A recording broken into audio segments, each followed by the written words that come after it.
सगळ्यात आज आरक्षणासोबत निघालेला महापौर हा सर्वसाधारण खुलावर्गातून आहे. कुणाची चोरस असेल काय नेमकं वाटतं? नाही, चुरस अशी आमच्यात नाही मिळत. आमचे सगळे सिनियर आम्ही एकत्र बसू, नगरसेवकांना विश्वासात घेऊ आणि त्याप्रमाणे एकापेक्षा एक असे दिग्गज आमच्यातून निवडून आलेले आहेत. त्याच्यामुळे कोणाला कुठे बसवायचं त्या हिशोबाने आम्ही नक्की विचार करू. आपण काय सांगा की मुंबई महानगरपालिकेमध्ये पेडणेकरवाडीचे झालेल्या सर्वसाधारण गटामध्ये आक्षेप घेतलेला मुंबई महानगरपालिकेच्या आरक्षण त्यामध्ये काय? नाही, माझं म्हणणं एवढंच आहे का असा नियम कुठेही नव्हता. काय 3 पाहिजेत कमीत कमी SC ST किंवा त्या प्रवर्गातले. मग एक आहे त्याला पण अन्याय होतो ना शेवटी. म्हणजे तुम्ही 3चा नियम केला तर याचा अर्थ हा होतो का तिकडे ST समाजाला कधी न्यायच नाही मिळणार. ते चुकीचं आहे. ही जी आरक्षण सोडत झालेली आहे याच्यावरती तुम्हाला काय वाटतं? पारदर्शक नाही, म्हणजे हे चुकीचं, नियमच चुकीचे केल्यात ना. मग पारदर्शकता असेल, सगळं असेल, पण नियम चुकीचा आहे. एखाद्या समाजावर अन्याय करणार आहे. आम्ही तर अपेक्षित होतो ST पडेल म्हणून आम्ही ST महिला म्हणून आम्ही जनरल जागेवर एका चांगल्या काम करणाऱ्या रंजना थालेकर आदिवासी स्त्रीला दिलेला आम्ही.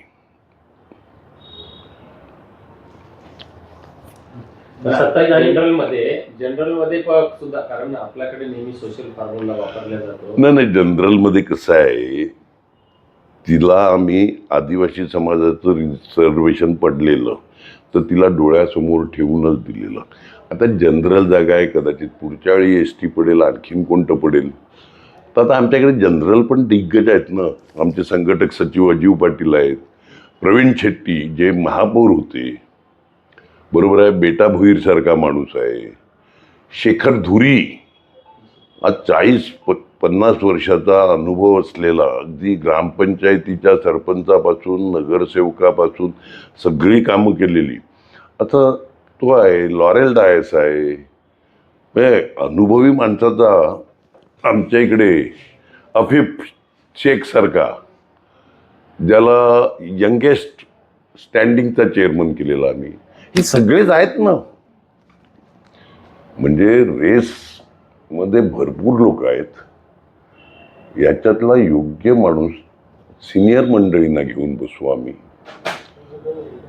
ज्यांनी पक्षाकरता आजपर्यंत काम केलं, अशा सगळ्यांना घेऊन बसू आणि योग्य तो मार्ग काढू. योग्य त्या उमेदवाराला न्याय देऊ. आपण निश्चितच या निवडणुकीमध्ये जवळपास 29 महापालिकेमध्ये जे एक वातावरण निर्माण झालं होतं त्यामध्ये वसई विरारचा गड राखण्यामध्ये आपण अतिशय यशस्वी राहिलेलो आहात. कार्यकर्ता जिंदाबाद.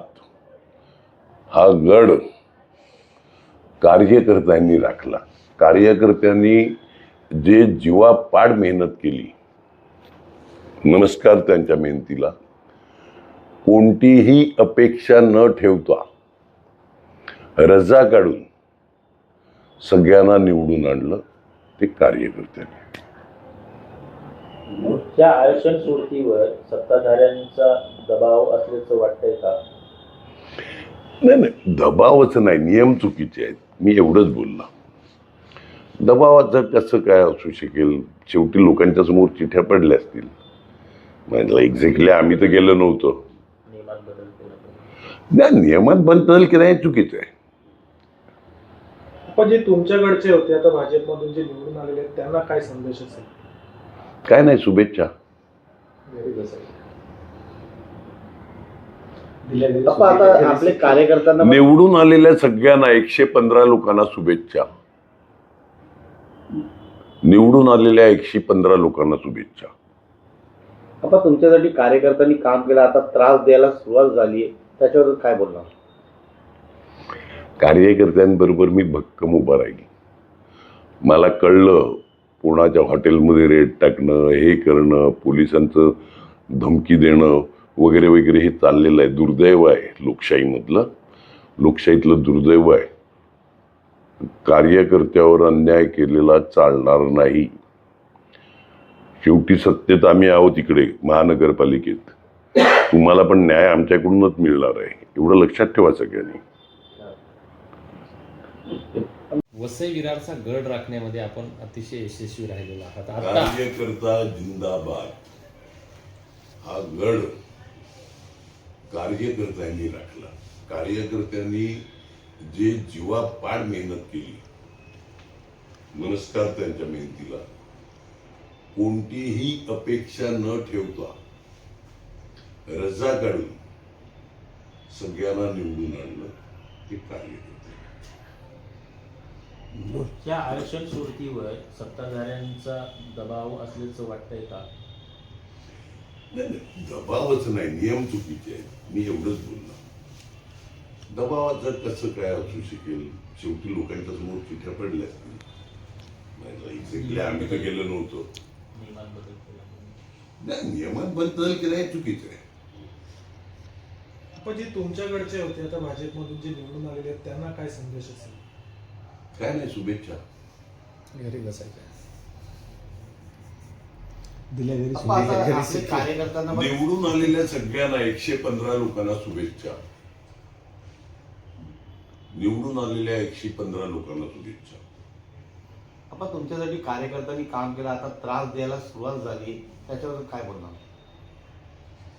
कार्यकर्त्यांबरोबर मी भक्कम उभा राहील. मला कळलं कोणाच्या हॉटेलमध्ये रेट टाकणं, हे करणं, पोलिसांचं धमकी देणं वगैरे वगैरे हे चाललेलं आहे. दुर्दैव आहे लोकशाहीमधलं, लोकशाहीतलं दुर्दैव आहे. कार्यकर्त्यावर अन्याय केलेला चालणार नाही. शेवटी सत्तेत आम्ही आहोत इकडे महानगरपालिकेत. तुम्हाला पण न्याय आमच्याकडूनच मिळणार आहे, एवढं लक्षात ठेवा सगळ्यांनी. अप्पा, काल जे एक आंदोलन झालं होतं सफाई कामगारांना, सगळे सफाई कामगार रस्त्यावर उतरले होते, तुमच्याकडे पण आले होते. काय सांगू? नाही, मी त्यांना बोललो का तुम्हाला न्याय मिळेल या दृष्टीने मी काम करेन. आपण सत्ता बसण्याच्या आधीच महापालिकेमधून काही टेंडर सुद्धा बाहेर निघाले. मतदान निकाल लागतोय आणि टेंडरचे ऑर्डर निघालतात. नाही, चुकीचं आहे ना. अहो, बॉडी आल्यावर बॉडीला विश्वासात घेऊन त्या बॉडीने ठराव केला पाहिजे. त्यांनी बॉडी योग्य तो निर्णय घेण्याकरता आहे. तुम्ही मनमानी 5.5 वर्ष केली, आता ही मनमानी नाही चालणार. त्याला आम्ही बघू नियमात काय आहे. कायद्यात असेल तर कॅन्सल पण करू, मग आम्ही आमच्या पद्धतीने बघू. अप्पा, असं माहिती मिळत आहे की भाजपाचे लोक टेंडर घेत आहे, काय सांगणार आपण? मला टेंडर कोणी घ्यावं नाही याच्यावर मी कधी बघितलंच नाही. आता तुम्ही जे बोलले ते बरोबर आहे. हे अधाशी आहेत सगळी लोक, चालणार नाही जास्त. साहेब, आप्पा आचारसंहिताच चालू असताना कोणालाही विचारत न घेता चुकीचं आहे. मनमानी एक टेंडर आता काढलं होतं स्मशानाचं. चुकीचं आहे. कोणतं टेंडर?